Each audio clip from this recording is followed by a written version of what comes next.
मित्रांनो, शुभविवाह या मालिकेच्या आजच्या भागामध्ये आता भूमी टेरेसवर जाऊन कपडे वाळत घालत असते। त्याचवेळी आता आकाश तेथे येतो आणि लगेचच भूमीला तेथे पाहतो आणि म्हणतो की भूमी, अगं काय चाललंय तुझं? अगं मी मानसीला विचारलं भूमी कुठे आहे, तर तू इथे टेरेसवर असल्याचं तिने सांगितलं आणि तिने हेही सांगितलं की तुझी तब्येत बरी नाही आहे, तुझं डोकं धरलंय म्हणून। कशाला गं कामं करत राहतेस तू? उगीच आहेत ना बाकीचे कामं करायला, तू जरा आराम करायचा। रात्रीसुद्धा तू रात्रभर झोपली नाहीस, असं का करतेस? म्हणून तो लगेचच हे घे लिंबू पाणी पी जरा, म्हणजे तुला बरं वाटेल असं म्हणतो। तो खूप काळजी करत असतो। ते पाहून आता भूमी लगेचच विचारते, तू पारितोषला फोन केला का आकाश? तेव्हा आकाश म्हणतो, अगं नाही लागत आहे त्याचा फोन। त्यावेळी भूमी म्हणते, पण अमोलीला कर ना मग। तेव्हा आता भूमी लगेचच म्हणते, मग अमोलीला कर ना आकाश। तेव्हा आकाश म्हणतो, अगं ती उचलेल की नाही हे आपल्याला सुद्धा माहीत नाही, कारण तुला माहीत आहे ना अमोलीचं वागणं। त्यावेळी आता भूमी लगेचच म्हणते, फक्त करून बघ ना, त्यात काय हरकत आहे, फक्त एकदाच करून बघ, कर बरं। असा ती आता हट्टच करत राहते। तेव्हा आकाश म्हणतो, बरं हे ग्लास पकड तू। तेव्हा भूमी आता ग्लास पकडते। मग आकाश लगेचच अमोलीला फोन करण्यासाठी फोन हातात घेतो। दुसरीकडे आता ज्या कामवाल्या ताई असतात ना, त्या ताईंना अमोली म्हणते की अहो, आपल्याला दूध पाजण्यासाठी एखादी बाई शोधावीच लागेल, तुम्ही काम केलंत का माझं? अहो बघा ना, एखादी बाई असेल तर तिची नुकतीच डिलिव्हरीसुद्धा झाली आहे। त्यावेळी आता त्या ताई म्हणतात, नाही हो ताई, अहो खरंच नाही आहे अशी बाई, मी एक बाई पाठवली होती ना तुमच्याकडे बाळाला पाजायला।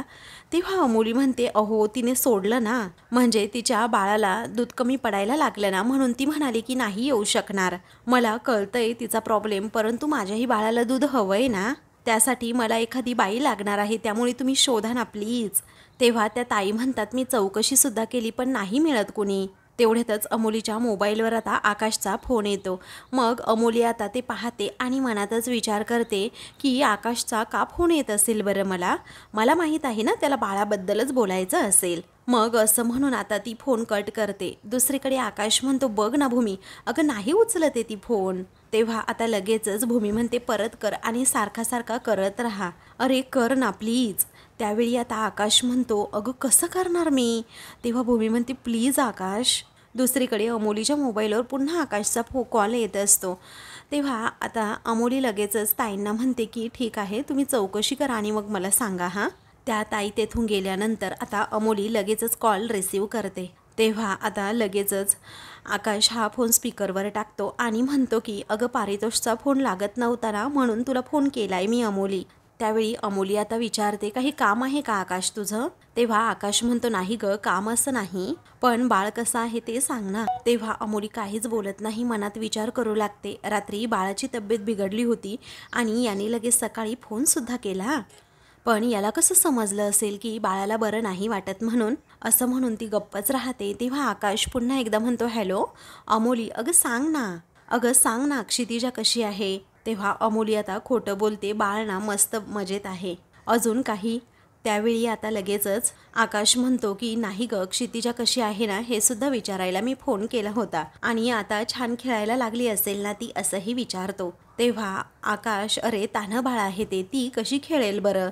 तेव्हा लगेचच आता आकाश म्हणतो की अशी मलूल नसते ना, अशी हसत छान खेळत असते ना, असं तो अमोलीला विचारतो। त्यावरती अमोली म्हणते, अरे हो मी तुला सांगणारच होते, कालच खेळता खेळता म्हणत होती की आकाश काका कुठे आहे म्हणून, आणि कधी येणार आहे, किती दिवस झाले आहेत तो आला नाही म्हणून। मग आता आकाशला आश्चर्य वाटतं, तो विचारतो, अमोली अगं मी तुला व्यवस्थित विचारतोय ना, मी फक्त सहजच विचारलं ग, आणि कसं आहे ना, लहान मुलांचं पोट भरलेलं असेल ना तर ते मस्तपैकी खेळतात वगैरे, किरकिर नाही करत ना, म्हणून विचारलं। त्यावेळी आता अमोली म्हणते, उत्तम चाललंय तिचं, आता ठेवू का फोन? मग आता भूमी हे सगळं काही ऐकत असते। त्यावेळी आता तिला जरा क्षितिजाला पाहायचं असतं, पण आता अमोलीच्या हट्टामुळे ती बघूच शकत नसते। त्यानंतर आकाश म्हणतो, ऐक ना अगं, ती जागी असल्यानंतर तुला कामं वगैरे काहीच करू देत नसेल ना, कारण पोट भरलेलं असेल तर शांत झोप लागते मुलांना, हो की नाही? अमोली आता उद्धटपणाने म्हणते की हो, तिचं पोट भरतं, ती छानपणे झोपते आणि हसून खेळून असते दिवसभर, कळलं का आता तुला सगळं? तेव्हा आता अमोलीचं बोलणं ऐकून भूमी आता आकाशकडे पाहतच राहते। मग अमोली पुन्हा म्हणते की ठेवू का फोन? म्हणजे ठेवतेच आहे हा मी। असं म्हणून ती लगेचच फोन कट करते आणि लगेचच मनात विचार करू लागते बाळाच्या बाबतीत तेच होतंय नेमकं जे आकाश बोलतोय ना ते, कारण तिला व्यवस्थित दूध पुरत नाहीये, तिला व्यवस्थित झोप सुद्धा मिळत नाहीये, सतत कुरकुरत असते ती आणि अगदी मलूल होऊन गेलीये। पण हे सगळं आकाशला कसं समजलं? जरा ना हे विचित्रच आहे सगळं। अमोलीच्या अशा बोलण्यामुळे भूमी जरा दुखावलेली असते। त्यावेळी आकाश लगेचच तिला समजावू लागतो आणि म्हणतो की भूमी सगळं काही व्यवस्थित असेल, तू अजिबात काळजी करू नकोस। तेव्हा आता लगेचच भूमी म्हणते नाही आकाश, सगळं काही व्यवस्थित नाहीये, कारण अमोलींना आपल्याबरोबर खोटं बोलत होती। असं वाटत होतं की ती आपल्यापासनं काहीतरी लपवत होती। तुला नाही जाणवलं का आकाश ते? आणि तुला एक सांगू, बाळाच्या बाबतीत नक्कीच काहीतरी गडबड आहे। त्यावेळी आकाश म्हणतो हो मलाही असंच वाटलं की मला टाळती आहे ती। आहे ना भूमी, खरं काय घडत असेल तिकडे ते आपल्याला कसं समजणार? आणि पारितोष बरोबर कॉन्टॅक्ट सुद्धा होत नाहीये, नाहीतर खरं काय आहे ते समजेलच ना आपल्याला। तेव्हा तू कॉन्टॅक्ट करत राहा ना पारितोषला, आणि तो झाला की मग मला कळव आणि कंटिन्युअस कॉन्टॅक्ट करत राहा हा। त्यावेळी आता लगेचच आकाश म्हणतो बरं ठीक आहे, करतो मी कॉन्टॅक्ट, तू अगोदर सरबत पी बरं। मग आता भूमी म्हणते मी नंतर पिते, खाली जाऊन अगदी शांतपणे पिते। अरे हे कपडे जे वाळले आहेत ना ते काढायचे आहेत, ओले कपडे आहेत ते सुकत घालायचे आहेत, तुला ऑफिसला जायला उशीर होतोय ना, तू चल आवर पटकन, मी आलेच लगेच खाली। मग त्यानंतर आकाश हा तेथून जातो तर भूमी म्हणते अरे बापरे, मी तर शर्ट वाळत घातला होता ना, वाऱ्याने उडून पडला की काय? असं म्हणून ती आता जरा तो शर्ट हा मागच्या दिशेने पाहायला जाते तर इकडे आता यशपाल हा स्टोर रूमकडे चाललेला असतो आणि तो पण अगदी लपून छपून सगळ्यांच्या नजरेआडून। तेव्हा आता भूमी खाली डोकावून पाहते तर तिला तिथे काहीच कोणताच शर्ट दिसत नाही। त्यामुळे म्हणते की अरे बापरे, खाली तर काही दिसत नाहीये, पण खाली जाऊन मला बघावं लागेल हा। असं म्हणून ती खालच्या दिशेने जायला निघते तर इकडे यशपाल हा स्टोर रूमकडे आलेला असतो आणि स्टोर रूमचं दार उघडून लगेच असतो त्या रूममध्ये जातो। इकडे तिकडे पाहत असतो की कोणती ट्रंक आहे आणि त्या ट्रंकमध्ये माझ्या विरोधाचे पुरावे रागिनीने ठेवलेत। इकडे यशपाल हा आतमध्ये जाताच रागिनी लगेचच बाहेर एक बोर्ड घेऊन तेथे येते। त्यानंतर इकडे यशपाल विचार करतो ट्रंकमध्ये पुरावे आहेत खरं, परंतु ट्रंक कुठे आहे? इकडे रागिनी मात्र आता हसू लागते, कारण तिने तो प्लॅन केलेला असतो। यशपालच्या अगोदर जाऊन त्या ट्रंकमध्ये एक अशी वायर तिने ठेवलेली असते जेणेकरून यशपालला शॉक बसावा आणि तो कायमचा या जगातून जावा ना, यासाठी। हे सगळं आठवल्यानंतर आता रागिनी ही भलतीच खुश होते तर ती आता यशपालकडे पाहतच हसत लगेचच त्या वायर दोन्ही हातात घेते। मग दुसरीकडे भूमी आता जिन्यावरून खाली येत असते, कारण शर्ट कुठे पडलं ना हे तिला शोधायचं असतं। इकडे यशपाल आता म्हणतो रागिनी ताई, तू स्वतःला खूप शहाणी समजतेस ना, आता तुझा प्लॅन मी तर ऐकला आहे आणि ते पुरावे सुद्धा मी पळवणार, मला अडकवण्याचा तुझा प्लॅन पूर्णपणे फसला। असं म्हणून तो आता हसतो आणि म्हणतो की आता तू बघशीलच मी तुझ्या बाबतीत ना काय काय करतो ते। म्हणून क्षणाचाही विचार न करता लगेचच ती ट्रंक तो ओपन करतो। रागिनीचं लक्ष त्याच्याकडेच असतं, अगदी घारीसारखी बारीक लक्ष ठेवून ती असते। आता जसा तो ट्रंकमध्ये काही वस्तू शोधू लागतो, पुरावे शोधू लागतो, तसं त्याच्या हाताला ती वायर लागते तर इकडे लगेचच रागिनी ते पाहते आणि लगेचच तो स्विच ऑन करते। स्विच ऑन केल्यामुळे यशपालला खूपच जोराचा करंट बसतो आणि तो जमिनीवर खाली कोसळतो। तर आता त्या कोसळलेल्या यशपालला पाहून रागिनी मात्र खूपच खुश होते आणि मनातच म्हणते कायमचा टाटा बाय बाय यशपाल। मग आता तेवढ्यातच भूमी शर्ट शोधण्यासाठी तेथे आलेली असते आणि मोठ्यानेच यशपालला आवाज देते, कारण यशपालला आता करंट लागलेला असतो। ती मोठ्या मोठ्यानेच म्हणते यशपाल काका, अहो काय झालं तुम्हाला? असं म्हणून आता ती त्याला विचारत असते तर आता रागिनीच्या कानावर भूमीचा हा आवाज पडतो आणि मग ती मनातच विचार करते बापरे, ही भूमी अचानक कशी कलमडली इथे, मला ना अगोदर इथून सटकायला हवं, हिने पाहिलं ना पुन्हा एकदा घोळ होणार। असं म्हणून रागिनी तेथून सटकते। इकडे भूमी आतमध्ये खूप घाबरलेली असते आणि लगेचच एक काठी घेऊन यशपालचा हात आता त्या ट्रंकवरून काढते। त्यामुळे आता यशपाल आता बेशुद्ध होतो तर भूमी आता खूपच घाबरते।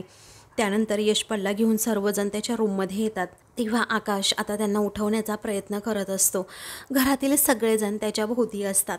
मग यशपाल काका अहो उठा की, असं आकाश म्हणत असतो। त्यावेळी आजी विचारते काय रे, येत आहे का शुद्धीवर हे? तेव्हा आकाश म्हणतो हो येतीये येतीये शुद्ध येतीये. हा अथर्व म्हणतो की आजी जबर शॉक लागला आहे.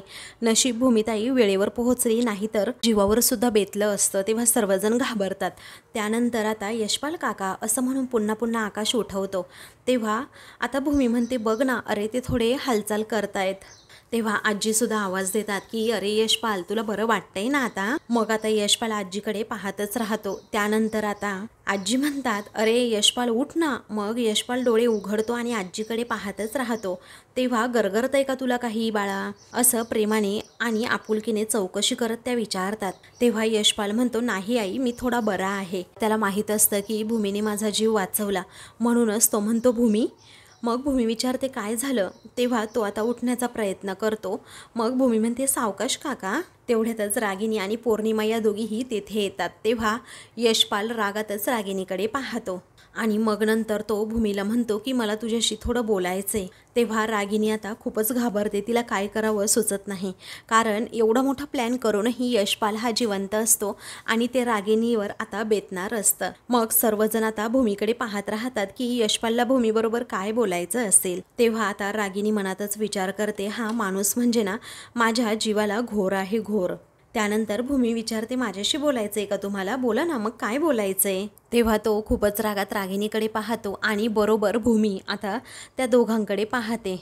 त्यानंतर यशपाल म्हणतो तू माझं आयुष्य वाचवलंस, आता माझ्या आयुष्याची तुझ्याकडे उधारी झाली. आता काय खरं काय खोटं या सगळ्यावरच आता तुझी मालकी आहे. तेव्हा पौर्णिमाला काही समजत नाही. मग ती विचारते नक्की काय काय बोलताय काय तुम्ही, आता खरं खोटं म्हणजे नक्की काय. तेव्हा रागिनी रागातच म्हणते गप्प बस ना जरा, तो बोलतोय ना जरा मग गप्प बस. असं म्हणून रागिनी पौर्णिमाचं तोंडच बंद करते. मनूने आता लगेचच यशपालसाठी चहा बनवून आणलेला असतो आणि ती आकाशकडे देते. तेव्हा आता लगेचच भूमी म्हणते काका तुम्हाला काय बोलायचंय ते बोला की. तेव्हा यशपाल म्हणतो कसं बोलू काय बोलू खरंच ते कळत नाही मला भूमी, कारण यावर विश्वास तर बसणार नाही कुणाचाच. असं म्हणून तो रागिनीकडे सततच पाहत राहतो. तेव्हा भूमी म्हणते माझा बसेल विश्वास, तुम्ही सांगा नक्की काय आहे ते. मग आता तो लगेचच म्हणतो माझ्यासारखा माणूस आणि काय लायकी काय आहे माझी, पण मी अगदी मनापासून सांगतोय भूमी तू माझा जीव वाचवलास आणि मी फार ऋणी आहे. आणि भूमी तुला सांगू हे मरेपर्यंत मी अगदी लक्षात ठेवेन. असं म्हणून तो पुन्हा पुन्हा रागिनीकडे पाहतो. तर रागिनीसुद्धा तेवढ्याच रागात आता त्याच्याकडे पाहत असते. मग आता रागिनीकडे भूमी पाहतच राहते, कारण तिला माहीत असतं असं काहीतरी आहे जे रागिनी आणि यशपालमध्ये शिजत होत. यशपालला रागिनीचा राग येतोय. पुढे यशपाल म्हणतो भूमी मी तुझ्या नक्कीच कामी येईल आयुष्यात कधी ना कधी. त्यावेळी आता लगेचच रागिनी ड्रामा सुरू करते आणि म्हणते थँक गॉड यशपालला काही झालं नाही. आणि तुला सांगू भूमी तुझ्यावर सुद्धा माझे खूप उपकार आहेत ग. अगं जर यशपालला काही झालं असतं ना तर मी कधीच स्वतःला माफ करू शकत नव्हते. आणि तुला काही झालं नाही ना मग माझ्या जीवात जीव आला. माझ्यामुळे तू या घरात आलास. तू जसा या घरात आलास ना तसा सुखरूप जावा तुझ्या घरी असंच वाटतं रे बाबा मला. असं म्हणून ती यशपालला आता अगदी रडूनच तसं सांगत असते. तेव्हा मनू लगेचच विचारते काका पण तुम्ही असं अडगळीच्या खोलीत का गेला होतात तिथे. तेव्हा लगेचच रागिनीला आता शॉक बसतो. आता ह्या मनूने हा प्रश्न का विचारला. रागिनी मनूकडे रागात पाहत म्हणते बोललीच ही ताईची चमची कुठली, आता कशाला उकरून काढते कुणास ठाऊक. त्यानंतर आकाश म्हणतो मला सुद्धा हाच प्रश्न पडलाय काका की तुम्ही तिकडे का गेला होतात. त्यानंतर तो म्हणतो फोनवर मित्राबरोबर बोलता बोलता मी बंगल्याच्या मागच्या बाजूला गेलो आणि तेथे पाहिलं की अडगळीच्या खोलीचा दरवाजा हा उघडाच होता. तिथे मी उंदराला आत शिरताना पाहिलं. मग उंदीर आतमध्ये जाऊन काही नुकसान तर करणार नाही ना असं मला वाटलं आणि म्हणून त्याला बाहेर काढण्यासाठी मी तिथे गेलो. नंतर तो पेटीच्या मागे शिरला आणि मी सुद्धा नंतर पाठीमागे गेलो. आणि याच नादात हे सगळं झालं असं म्हणून तो डोक्याला हात लावतो. त्याला आता काहीही सुचत नसतं. त्याचं डोकं अगदी जड पडलेलं असतं. तेव्हा भूमी आता लगेचच विचारते पण यशपाल काका अहो मला एक कळत नाहीये त्या पेटीला करंट लागला तरी कसा. तेव्हा आकाशसुद्धा म्हणतो की हो मला सुद्धा तेच कळत नाहीये असा करंट आला कसा अचानक. त्यावरती आजी म्हणते आकाश आता हे नंतर बोलता येईल की नाही, त्याला आता आराम करू दे ना जरा. यशपाल तू आराम कर बरं अगोदर. भूमी म्हणते आजी तुमचं बरोबर आहे त्यांनी आराम करायला हवा, परंतु त्या अडगळीच्या खोलीमध्ये तो ट्रंक त्याचबरोबर ती वायर कुठून आली, तो करंट कसा लागला हे सगळं शोधावं लागेल. आणि कोणाच्या दुसऱ्याच्या जीवाला धोका नको ना म्हणून, असं म्हणून ती आता रागिणीकडे पाहते. तेव्हा रागिणी जरा घाबरतेच. त्यानंतर आजी म्हणते, बरोबर आहे तुझं, आपण बघूयात काय झालं ते नक्की आणि तो प्रश्न सॉल्व करून टाकूयात. पण आता यशपालला आराम करू द्यात बरं, चला बरं इथून अगोदर. तर आकाश आता विचारतो, यशपाल काका आपण डॉक्टरांकडे जायचं का? त्यावेळी आता यशपाल म्हणतो, नको मी बरा आहे आता आकाश. त्यानंतर सर्वजण तिथून जायला निघतात. तर आकाश आणि भूमी मागे थांबतात. तेव्हा आता आकाश म्हणतो, चल भूमी जाऊयात ना. त्यावेळी भूमी म्हणते हो. मग रागिणी आता एकटीच तिथे उभी राहते. तेव्हा आता भूमीसुद्धा आता लगेच पाठीमागे येते आणि त्या दोघांकडे पाहत राहते. खरं तर तिला रागिणीवर दाट संशय आलेला असतो. मग रागिणी जरा स्माईल देण्याचं नाटक करत तिच्याकडे बघते. मग भूमी आता लगेचच तेथून जाते. आता रागिणी आणि त्याचबरोबर यशपाल हे दोघेही एकमेकांकडे खूप रागात पाहत असतात. यशपालच्या मनात रागिणीविषयीचा राग असतो, कारण माझ्या जीवावर बेतेल असं आज तिने काहीतरी केलेलं आहे आणि त्यामुळे यशपाल जरा अलर्टच होतो. दुसरीकडे सर्वजण हॉलमध्ये असतात. तेव्हा आता आकाश विचारतो, अथर्व तिथल्या सगळ्या वायर काढल्या नाही रे तू? त्यावेळी अथर्व म्हणतो, हो मी सगळ्या काढल्या. त्यानंतर अथर्व म्हणतो, त्या वायरमध्ये करंटच नव्हता त्यानंतर. तेव्हा सर्वांना धक्काच बसतो. मग आकाश लगेचच विचारतो, काय म्हणजे भूमीने यशपाल काकांना वाचवल्यानंतर खरंच त्यामध्ये करंट नव्हता का अथर्व? तेव्हा तो म्हणतो, नाही करंट नव्हताच रे. तेव्हा आता आकाश म्हणतो, कमालच आहे भूमी. हा भूमीसुद्धा आता त्या गोष्टीचा विचार करत असते की असं कसं घडलं असेल. त्यानंतर आता अथर्व म्हणतो, कमाल तर नंतर आहे. अरे तुला माहिती आहे का, त्या वायरचं टोक ना खिडकीतून बाहेर काढलं होतं आणि कुठल्याही सॉकेटला ते असं जोडलेलं नव्हतं. म्हणजेच करंट पास होईल असं काहीही अशी गडबड नव्हतीच. तेव्हा आता लगेचच भूमी म्हणते, हे कसं शक्य आहे? जेव्हा मी यशपाल काकांना वाचवायला गेले तेव्हा ते त्या वायरला चिकटले होते आणि मग मी वाचवल्यानंतर त्या वायरमधला करंट कुठे गेला असेल? तर आता सर्वांनाच तोच प्रश्न पडलेला असतो आणि सर्वजण एकमेकांकडे पाहतात, कारण कोणत्याच प्रश्नाचं उत्तर अजून त्यांना मिळालेलं नसतं. दुसरीकडे आता यशपाल हा रागिणीची आता गचंडीच पकडतो आणि तिला जाब विचारू लागतो की काय तुम्हीच केलं ना हे सगळं? म्हणजे माझ्या विरोधात पुरावे आहेत असं तुम्ही फोनवर बोलत होतात आणि तेथे ट्रंक ठेवली, त्या ट्रंकमध्ये एवढा मोठा करंट लावून ठेवला, मला जीवे मारण्याचा प्रयत्न केला का? त्या अडगळीच्या खोलीमध्ये मला तिथे पाठवलं. अहो इतक्या खालच्या थराला जाल ना तुम्ही, असं वाटलं नव्हतं मला, असं म्हणून यशपाल जोराजोरात रागिणीचा गळा दाबत असतो. त्यानंतर रागिणी आता बोलतच असते आणि म्हणते, अभिजितला मारताना मी पाहिलं आहे आणि मारताना सुद्धा तू पाहिलंय, समजलं?